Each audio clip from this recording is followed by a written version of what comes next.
Galileo si Maria at Maria Magdalena, magkapatid na dalawa. Ang kapatid na ikatlo, pangalan ay si Lazaro.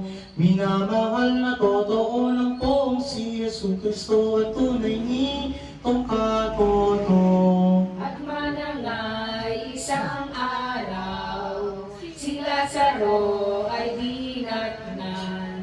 Sakit na ikamamatay, nagpasabi kapag kuwang kay Jesus na poong mahal. Ang pabiling bagat sulit ng dalawang magkapatid, Maestro namin marikit ang katotomo at ibig malubang yun ang sakit. Ang tugon ni Jesucristo doon sa magsabing tao, kay Maria sabihin mo, yung sakit ni Lazaro ay hindi makaano. Di mo na pinaroonan at siya'y nagpaliban. Ano'y nang kinabukasan gumayak na kapag kuwan at sa tao'y nangangaral. Naging dalawang araw pa si Jesus sa Betbarana. Sa kanang isang umaga, wika sa mga kasama tayo sa Judea. Anang mga disipulo, bakit nila Maestro? Doon tayo patutungo ang mga nilong Hudyo, do'y babatuhin tayo. Ani Jesus sa kanila, kayo ay huwag mangamba.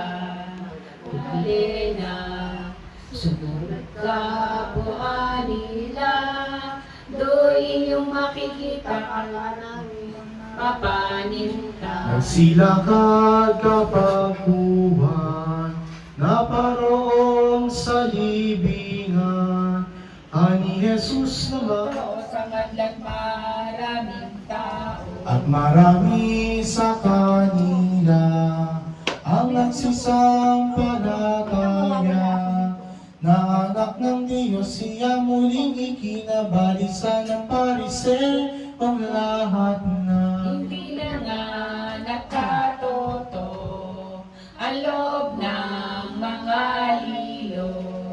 Sa pantahay magot-bago, sa umagang totoo na panay na si Kristo. Sa konsilyo ni Cayephas, doon nagbulong ang lahat.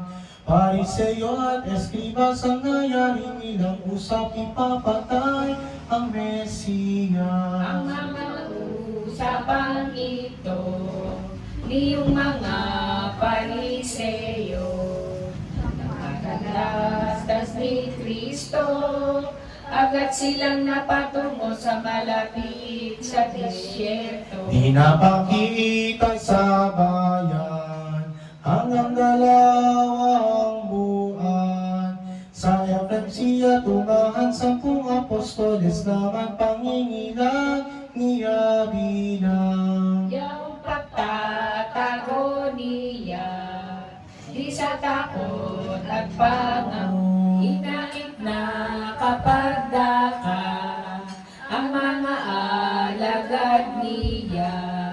At sa bayan namang isa, nagsakop din ng Samaria, doon nagsitambag sila. Ngunit hindi pinapasok sa bayan niyang si Jesus ng mga Samaritanos, para parang napopoot sa mga aral ng Diyos. Ano'y nang makita ito, ni Juan at Jacobo, nagalit silang totoo, agad nang usap kay Kristo na ang hindi kay ganito. Maestro nilang mahal, kung iyong kahalooban Sila nga'y papanamugan ng apoy sa kalangitan at ugnawin itong bayan.